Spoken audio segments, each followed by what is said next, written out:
เก๊กรอเนี่ย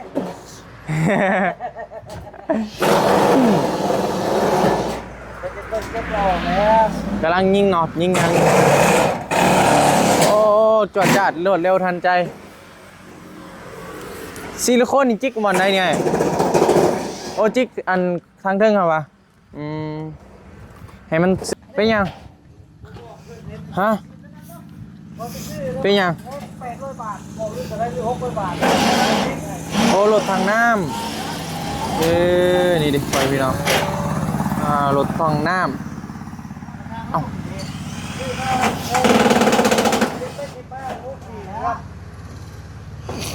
บ่เป็นยังเว้ยเป็นรถคันที่ว่าอันพอเจ้าเคยไปนำบ่เพื่อนพี่น้องว่าอัพดิเนาะบ่เป็นยังบ่ให้ละกำลังหัวกันอยู่ดีๆรถอันนี้ก็มาใกล้ยังตอน โอ้บ่ให้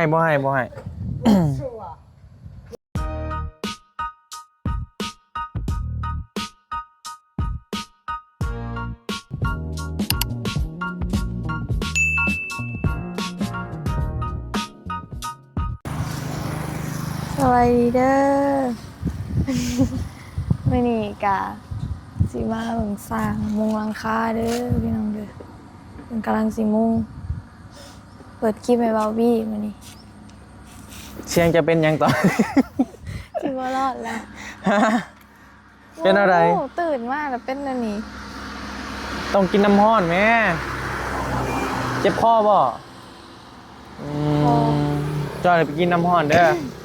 ถ้าไปกินกระแลมเลยกินกระแลมบ่บอกเลยเด้ เอาไปพี่น้องทักทายสบายดีกันเด้เนาะซองสวยๆพอดีตอนนี้ทางไอ้สร้างเพิ่นกำลังสิขึ้นมุงแล้วเกมสังกะสีมาที่จะมุงแล้วไปพี่น้อง โอ้ย เดี๋ยวสิพาป้าลุงมาเบิ่งบรรยากาศตอนมุงหลังคาห้านน้องโบเด้ไปพี่น้องเด้นี่ก็ถือว่าเป็นมือที่จ็อบอีกละเพราะว่าเพิ่นว่าสิไปจ็อบมื้อนี้เลยในการมุงหลังคาเนาะอีก1 ชั่วโมงเพิ่นว่าเรียบร้อยเพิ่นว่า โอ้ย เขาสิได้จ่ายเงินจ่ายหยังเพิ่นนั่นแหละแล้วก็สิสรุปอีกบาทนึงเนาะพี่น้องว่ามันยังเหลือเท่าใดนะมันสามารถเฮ็ดต่อได้บ่ยังก็จังว่ากันอีกบาทนึงเนาะมันพอซื้อยังได้แน่หั่นนะมาบัดนี้ก็พุ่นนะงามแล้วพี่น้องเป็นรูปเป็นหางแล้วบาดเป็นเฮือนแล้วมันบ่เห็นห้านแล้วบาดบักใหญ่นึงบาดนี้พี่น้องเอ้ยหลังจากที่ว่าเกาะออกมา โอ้ย เกาะออกมานี่ใหญ่ได้เอาสมมุติก่อขึ้นนี่เนาะห้องเกาะนี่ก่อขึ้นทางหน้าใส่ประตูเลื่อนนี่ก็ใหญ่และนี่คาดว่าแบบเฮ็ดเป็นห้านต้องใส่ประตูเลื่อนแบบนี้อยู่แล้วแบบประตูดึงลงมานะตัวไก่ฮอดฟังฟันแล้วพ่อพี่น้องเอ้ยไก่ฮอดฟังฟันแล้ว ของฟันไก่เข้ามาเรื่อยๆเนาะโบเนาะ โดย ถ้าเบิ่งตัวจริงเนาะพ่อพี่น้องว่าสีฮอดสำใดเนาะสำหรับงบเฮาเนาะก็นำบอบบี้ก็ซื้ออันนั้นก็เบิดหลายเติมเนาะซื้อเล็กซื้อหยัง แม่น แล้วยังเหลือจ่ายค่าสร้างอีกบาทก็ยังเหลืออยู่ดอกพ่อพี่น้องยังเหลืออยู่คาดว่ายังเหลืออยู่แต่ว่าบ่ฮู้ว่ามันจะเพียงพอกับ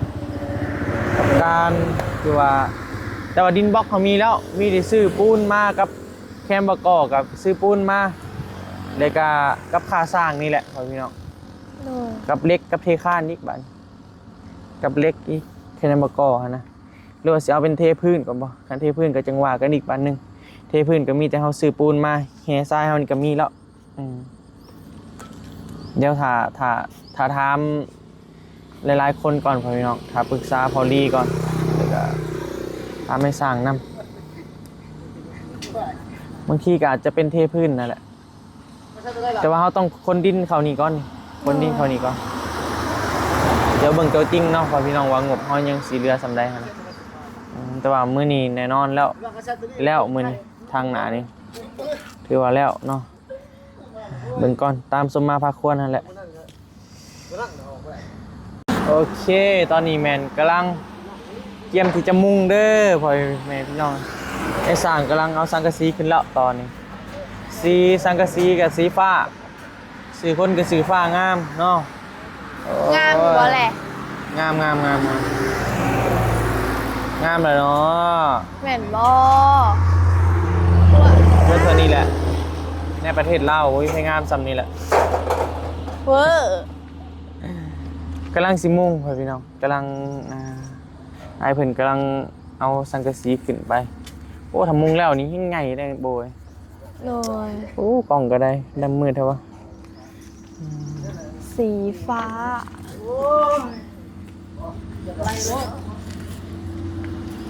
ใหญ่ได้พ่อพี่น้องเห็ดออกมาเลยกะบ่น้อยเลยแหละ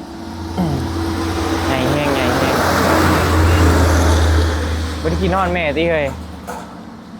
ที่ทอดอยู่ กินฮอดบ่เจ้าคนอยู่น้ำแม่ตลอดแม่นบ่ยังนอนน้ำแม่ได้พ่อพี่น้องเอ้ยยังเป็นเด็กน้อยอยู่ยังขาดแม่บ่ได้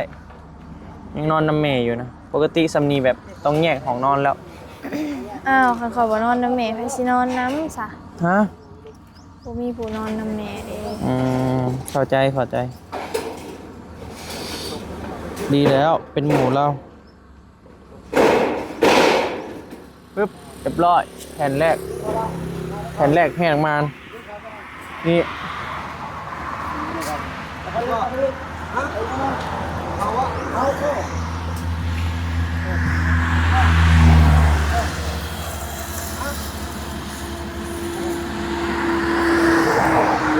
แผ่นแรกแหกมานครับพี่น้อง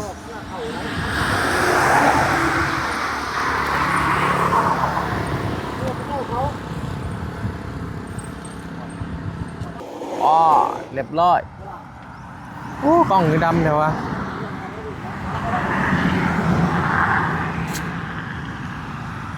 ซูมเลยเล่นมันนั่นพี่น้องเพราะว่า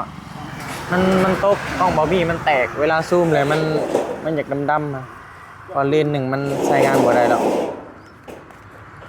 กำลังยิงแล้วพี่น้องคันทำมาได้นี่ได้อยู่นี่โทรศัพท์ก็สู่ชีวิตครับ ข่อยดำ ดำกับบ่เป็นหยังดอกตัวจริงกับขาวอยู่เด้อพี่น้องคันดำก็เป็นน้ำกล้องบอบบี้แหละร้านขายของห้านขายเครื่องฟ้างาม ใส่สีนี่บ่ ขายเครื่องฟ้างามซื้อนี่แหละเอาซื้อนี่แหละ เขาไม่ได้เขาแห้งเลย ตอนนี้ไงสร้างเพิ่นกำลังมุ่งอยู่ครับพี่น้อง โดย เดี๋ยวสิมาอัปเดตเบิ่งตอนเพิ่นแล้วแหละ โอเคพ่อพี่น้องแผ่น2ขึ้นไปแล้วบาดเดี๋ยวใส่เบิ่งเด้อภาพมุมสูงเด้อนี่อันนี้คือภาพมุมสูงเด้อเนาะเฮาใส่โดรนพิเศษของเฮาของบ่มีโดรนของหมู่สบายดีเด้อ โอ้ยเนาะสีแล้วจวดจาดทันใจขนาดเลยไอ้สั่ง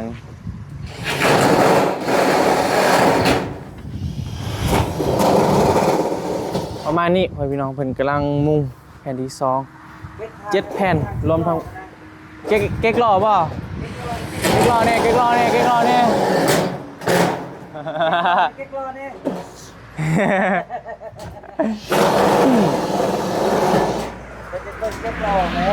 กำลังยิงหนอดยิงยัง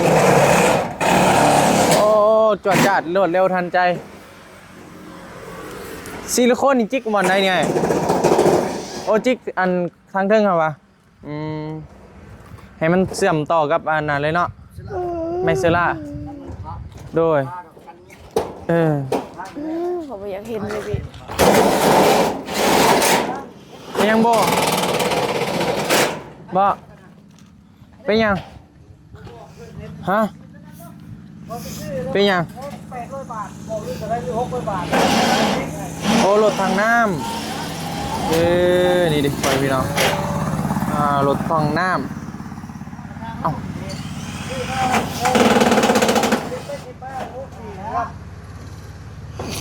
บ่เป็นยังเว้ย เป็นรถคันที่ว่าอันพอเจ้าเคยไปนำบ่เพื่อนพี่น้องว่าไปเนาะบ่เป็นหยังบ่ให้ละกำลังหัวกันอยู่ดีๆรถอันนี้ก็มาใกล้ยังตอน โอ้บ่ให้ เห็นเลยก็กินฮอดพ่อไปพี่น้องเพราะว่าพ่อเพิ่นเคยไปเฮ็ดกับรถคันนี้เห็นบ่ล่ะรถจอน้ำนี่แหละที่นี่แม่นรถจอน้ำที่ว่าพ่อน้องโบเคยไปเฮ็ดพี่น้องเห็นแล้วก็หายเลย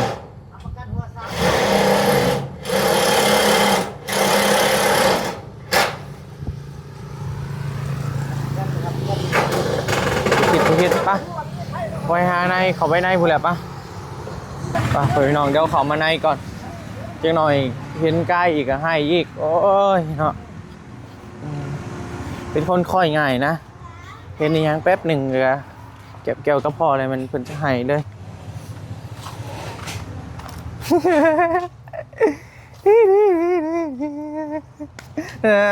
น่าถึงเนี่ยถึงโตเด้อเอาหน่อยเด้อได้เด้อเจ้านี่ถึงเนี่ยถึงโตไฟไหมเจ้าใดดีญาติ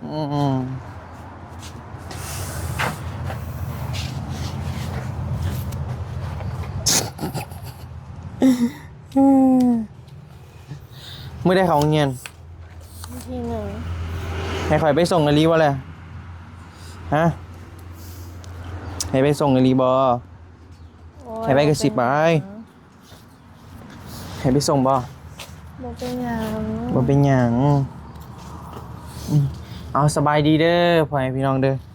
สบายดีกันบรรยากาศยามสวยๆเนาะบ่อยากอยู่หนทางเพราะว่าจะหน่อยกายมาอีกให้อีกโอ้ยโบย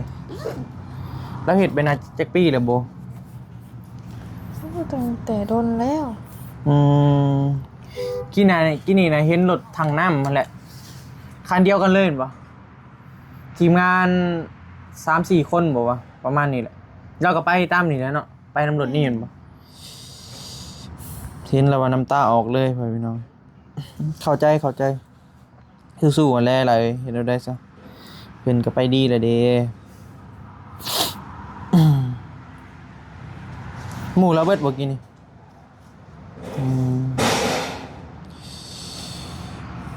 สู้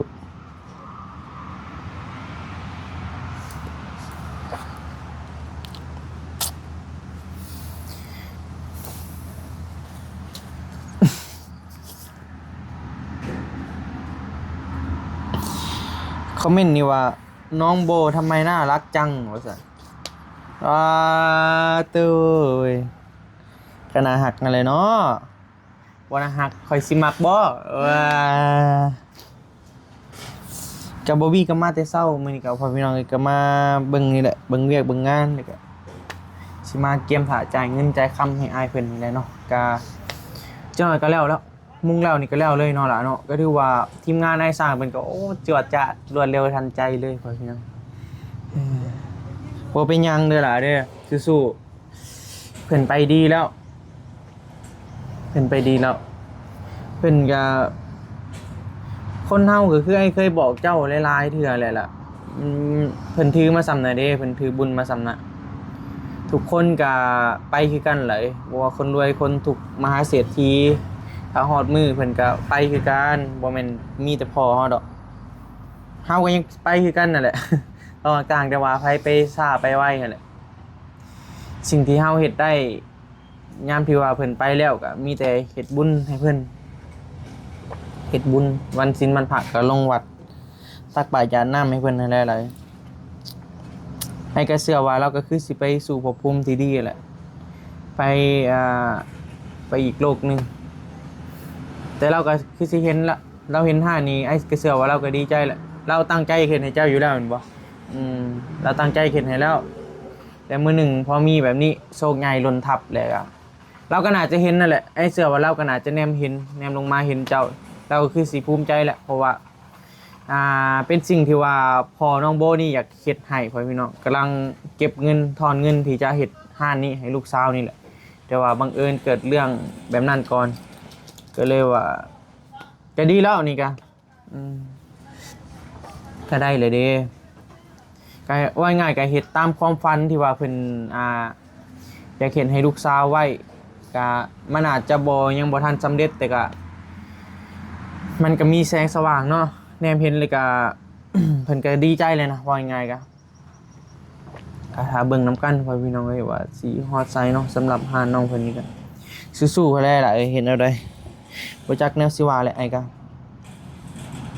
ซอยยังบ่ได้เรื่องอย่างนี้มันซอยได้แต่ให้กำลังใจพ่อพี่น้องคันว่าอยากนั่นอยากนี่ยังว่าไปซื้อให้กินได้นะอันนี้โอ้อยากบ่จักแนวสิซอยแหละ ต่อให้มีเงินเท่าใดก็ซอยเอากลับคืนมาบ่ได้หรอกพ่อพี่น้องเพราะว่าเรื่องแนวนี้มันบ่มีไผซอยไผได้นะมีที่คิดง่ายก็คือเพิ่นไปดีแล้วเด้อล่ะเด้อต้องคิดอย่างไรกับเพิ่น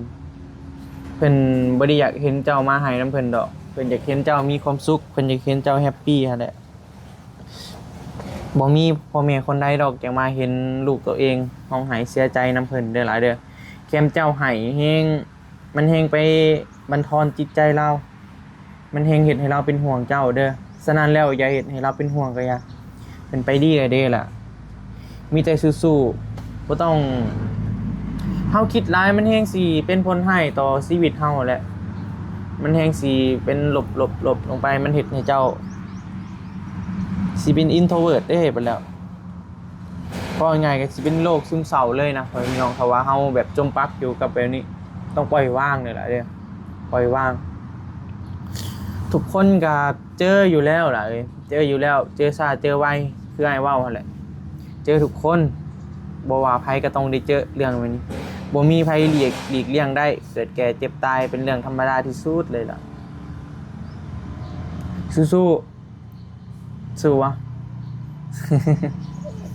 บ่จังแนวสิว่าบ่บีกำลังนั่งเว้ากันดีๆยืนเว้ากันกำลังเบิ่งงานนั่นแหละเบิ่งไอ้สร้างมุงหลังคาเห็นรถอนาคายมาโอ้บ่อยากเห็นเด้อวะน้องเพิ่นก็บังเอิญแบบเลี้ยวไปเลยเห็นปึ๊บเลยนะแบบมันตำใจได้พ่อพี่น้องจากที่ว่าเคยเห็นพ่อเขาไปนำแบบนั้นตลอดแม่นบ่แต่ก็เป็นรถคันเดียวกันกับพ่อน้องโบไปเจาะน้ำบาดาลนั่นแหละพ่อพี่น้องเราอยู่ไสเฮือนเราเฮือนเจ้าของรถโอ้เซโนอยู่คุมพกเจ้าว่าทีมงานลุงไวบ่จ๊ะแม่นบ่ประมาณนั้นแม่นลุงไวนี่ก็เ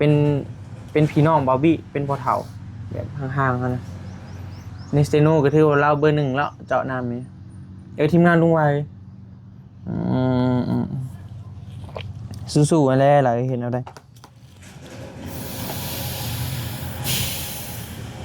5กะเดือนปลายเนาะยังใหม่อยู่ก็เข้าใจน้องเพิ่นนั่นแหละพ่อพี่น้องอันนี้ก็คือสาเหตุที่ว่าใบเตยมาอยู่น้องเพิ่นเพราะว่าเป็นคนค่อยง่ายเด้แบบว่าเห็นแบบภาพอีหยังที่ว่าภาพเก่านะเนาะเห็นรูปอีหยังก็ยังหายแล้วเห็นภาพเก่าแล้วมันตำใจเลยก็เฮ็ดให้มีน้ำตาแหละบ่ว่าไผดอกพ่อพี่น้องอีกอย่างเจ้านี่ก็เป็นคนติดพ่ออีกแม่นบ่มักอยู่ในน้ำพ่อตลอดแม่นบ่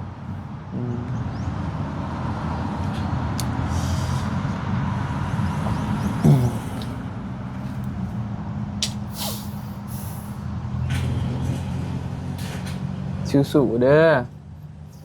อ้าวมาทำยังไงไป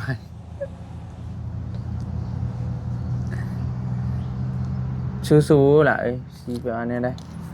บ่จักแนวสิว่าได้เขามีหาเจ้าเฮ็ดแล้วหรือจะสิขายยังแน่บ่ฮะขายยังแน่หลายอย่าง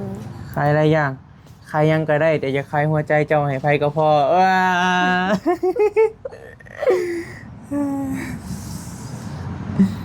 ก็ใกล้สิแล้วสำหรับหาน้องหลาเพิ่นก็กำลังเก็บมุงเก็บหยังคือให้เว้าหั่นแหละขายของอยู่ของกินสุกเด้อล่ะเด้อ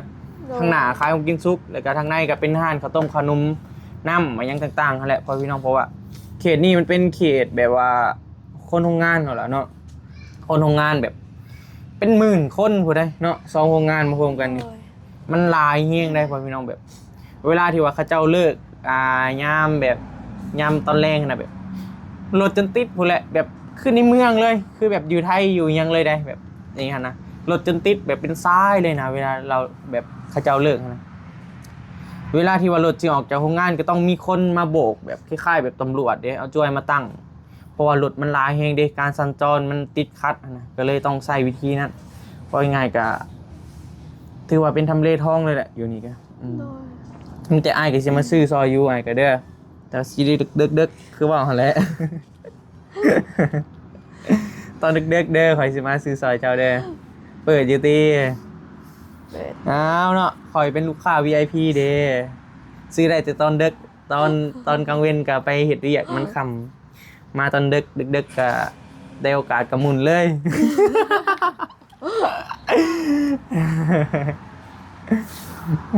ว่าหยอกพ่อพี่น้องอยากให้น้องเพิ่นหัวได้หั่นแหละบ่อยากให้เศร้าอยู่กับอ้ายจังหัวเบิดมือก็ได้นะไอ้บ่แท้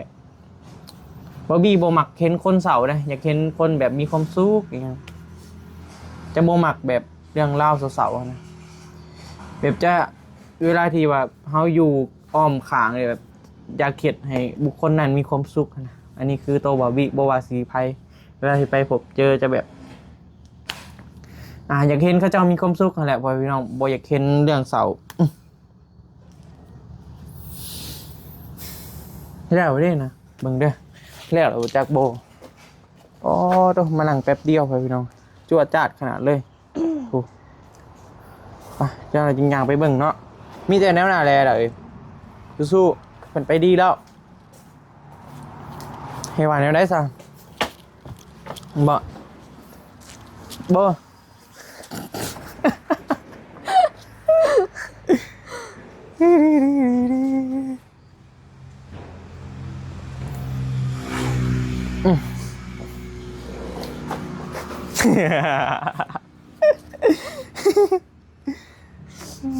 งามเว้ยงามเบิ่งตัวนี้ให้งามเลยงามอยู่อ่ะพี่น้องจะเศร้าไปทำไมดื่มเหล้าดีกว่ามักกินเหล้ากินเบียร์อยู่อ่ะคือกันบอบบี้กับโบมักได้พอพี่น้อง โบมักกินเหล้ากินเบียร์มักอยู่เฮือนไหนกะเวลาเมื่อนี่ก็นอนพอพี่น้องบ่ได้มักไปลิ้นคือมื้อนี้ฮะบ่มีหมู่แล้วได้เพราะแท้เลยจากเรียนจบแล้วก็ต่างคนก็ต่างไปแบบเขาเจ้าไปเฮียนเอาไงมีแต่บอบบี้แหละมาแบบนี้แบบก็เลยแบบบ่มีหมู่โอ้แต่ตอนเฮียนน่ะหลายคนหมู่อ้ายตอนเฮียนน่ะเป็นชายเลยหลายเพราะว่าเฮาทุกคนก็ต้องไปเฮ็ดหน้าที่ของไผของเราแหละก็เลยว่าบ่มีหมู่คู่มื้อนี้ก็ตื่นมาก็ไปเวียกพ่อพี่น้องค่ำมาก็มาค่ำมาก็มื้อเฮือนชีวิตบ่บี้จะวนเวียนไปแบบนี้แต่ถามว่ามีความสุขบ่มีความสุขเลยชีวิตคู่มื้อนี้เพราะว่าเฮาไปพบเจอผู้คนหลายๆบ้านเด้จะไปบ้านนั่นบ้านนี่ก็มันก็เห็นหลายๆมุมมองก็ไปพบเจอหลายคนก็มีความสุขพ่อพี่น้องเวลามีเซอร์ไพรส์แบบเซอร์ไพรส์ผู้นั้นผู้นี้นี่โอ้ยเฮงคักเฮงม่วนเลยแหละ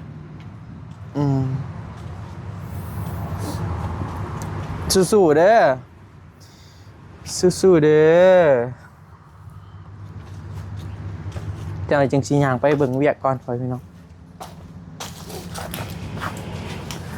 กินแล้วข้าวบ่ยังบ่ทันกินข้าวอ่ะอ้ายก็ยังบ่ได้ทันกินคือกันมาแต่เช้าพ่อพี่น้องตื่นแล้วก็มาเลยบอบบี้ว่ามาเช้าเลยไอ้สร้างยังมาเช้าก็อีกโอ้ยสร้างสุดนี่เนาะ100เลยไอ้สร้างทีมงานไอ้สร้างสุดนี่ไปเดี๋ยวเราไปเบิ่งปะป่ะสู้ๆ2 นิ้วก่อน2 นิ้วนี่สิให้เฮ็ดหยังเด้คนน่ารักร้องไห้ไม่คือนะ เราเป็นไทยว่ะคนหนาหักห้องไห่บ่งามเขาเจ้าว่าคนงามและห้องไห่บ่เป็นปะไปเบิ่งก่อนพ่อพี่น้องแล้วมาบาดมานั่งเว้ากันแป๊บเดียวเพราะว่าเหตุผลที่ว่าพาเขามานี่เจ้าหน่อยกล้ายมาอีกเพราะแห้งอีกนะ โอ้ยกระบาบเป็นอะไรซะโอ้เรียบร้อยแล้วพี่น้องโอเคอุ้ยเหลืออีก2 แผ่น เลข2แผ่นกันแล้วเดี๋ยวใส่เบิ่งมุมด้านสูงเด้อปึ๊บนี่บินโดนไอ้สางสายจวดเลข2แผ่นไว้เหลยอีก2แผ่นกันแล้วครับพี่น้องโอ้ไวเงี้ยเลยไวเงี้ยประมาณนี้สีฟ้าครับพี่น้องสีฟ้าห่านคล้ายเครื่องนางฟ้างามใหญ่ได้ก็ปึ๊บ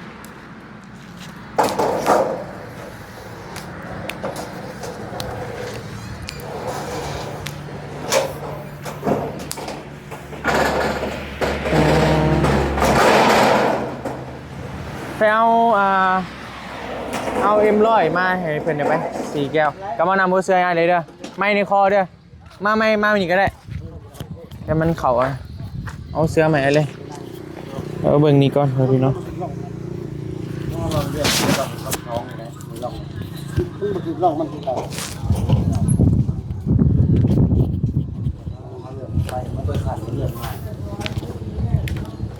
ถ้าก็เลิกแต่เบี้ยมากวะ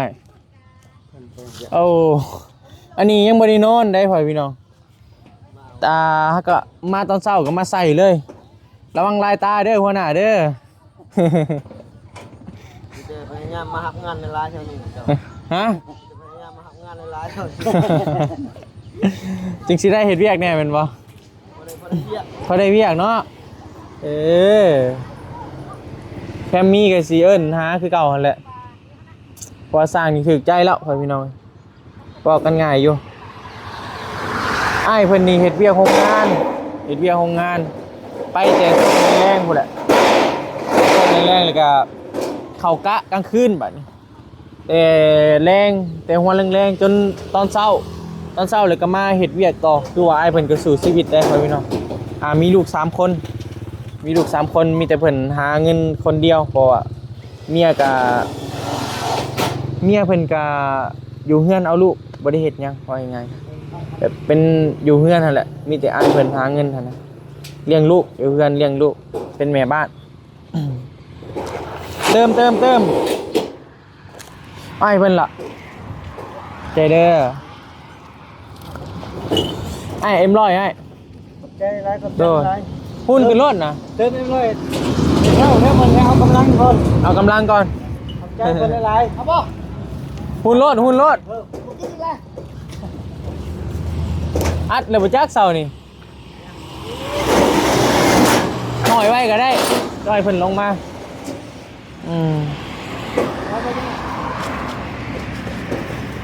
ขอบใจได้ทางไงเด้อทั้งนี้สิเติม300ได้กระดับเอา300จักร้อยเนี่ยแต่เศร้ามื้อนี้เติมจักร้อยน่ะหาก็สิเติม150เนาะ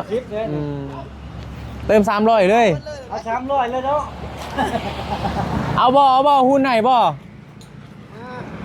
เอาบ่เลยแผนสุดท้ายไว้พี่น้องเลยแผนสุดท้ายกับปิดจ็อบละบาทลงมาเติมบ่เติมเลยเอาละมันยังเย็นเติมเลยรถได้ไปสาวได้เนาะ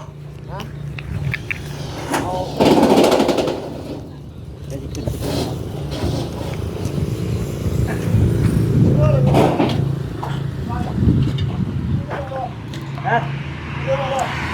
ดูหน่อยมันบ่ครับเราไปกินเลยเนี่ยแตกแล้วมันจะโดนเรื่องอะไร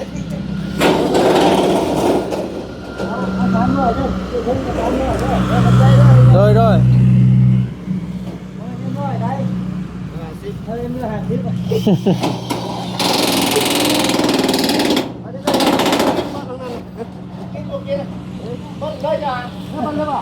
เอา300เลยใครยังไม่ได้นอน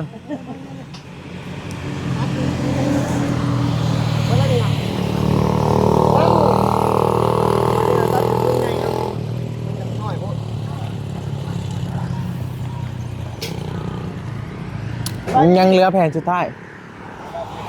เอาแผ่นนี้ขึ้นก็ถือว่าแล้วเลยบอกแล้วเริ่มดังเลยดังแล้วสั่ง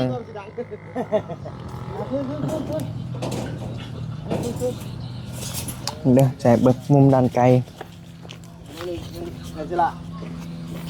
นี่ไว้พี่น้อง ประมาณนี้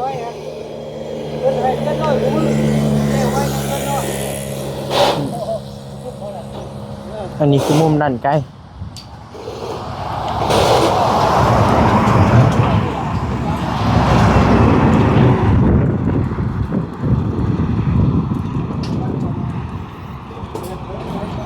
แนวไหนผ่างามใช่หากินเขาเนาะ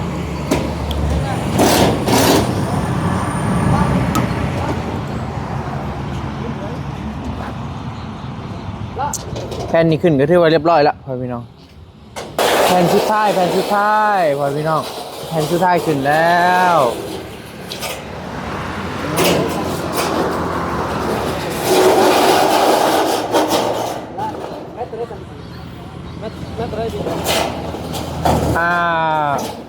เท่าไรวะประมาณร้อยน้อยหนึ่งนี่นะร้อยน้อยหนึ่งนี่แหละโดยแมนร้อยน้อยหนึ่งประมาณ120นี่แหละแมตหนึ่งสังกะสีเพิ่นถามสังกะสีว่าแมตเท่าไรพ่อพี่แผ่นสุดท้ายแล้วบาทนั่งได้เหยียบได้คือว่าเท่น้าอยู่บ่น้าอยู่บ่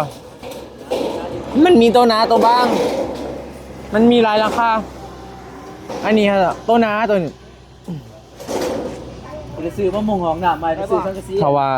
ตัวบ้างมันก็สีราคาถือกว่านี้มันแมทเท่าไรนึงนะแต่ว่าบาร์บี้เลือกเอาตัวน้าเลยพี่น้องตัวบ้างนี่เวลาเฮาขึ้นมุ้งนี่เวลาเหยียบมันสิบุ้มมันบุ้มก็มันซอดไว้แหละอันนี้คือแบบเหยียบแบบสบายเลยนะนี่บุยานดอกเรียบร้อยพอพี่น้องปิดจ็อบแล้วบาดีโบยตื่นงามแล้วพอพี่น้องภาพมุมสูง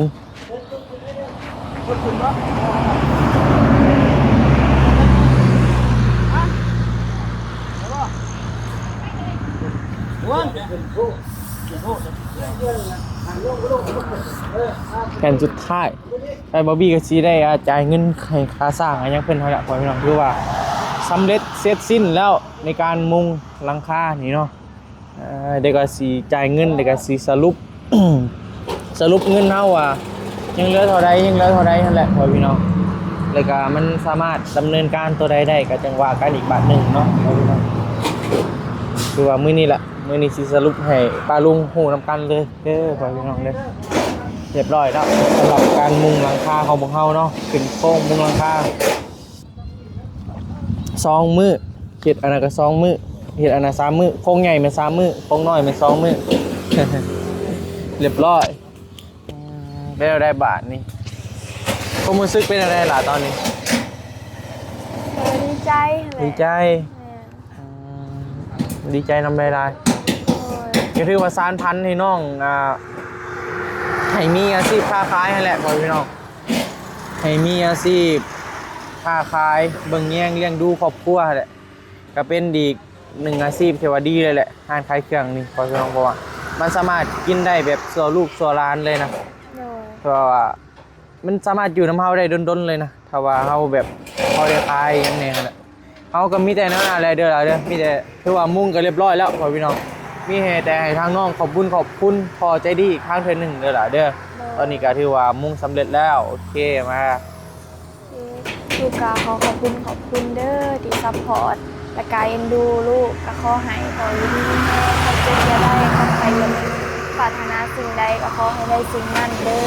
ขอให้ค้าขายร่ำรวยเด้อเรียบร้อยพอพี่น้องมุงเนาะ โอเคแล้วจังหวะกันเดี๋ยวบอบบี้สิเกียมมาจ่ายเงินให้เพื่อนก่อนพอพี่น้องสำหรับการมุงเขาก็เสร็จสมบูรณ์เป็นทีเรียบร้อย100%สำหรับคลิปนี้ลำลาเลยเด้อพ่อแม่พี่น้องเด้อเดี๋ยวพบกันที่คลิปใหม่ไปก่อนสบายดีบ๊ายบาย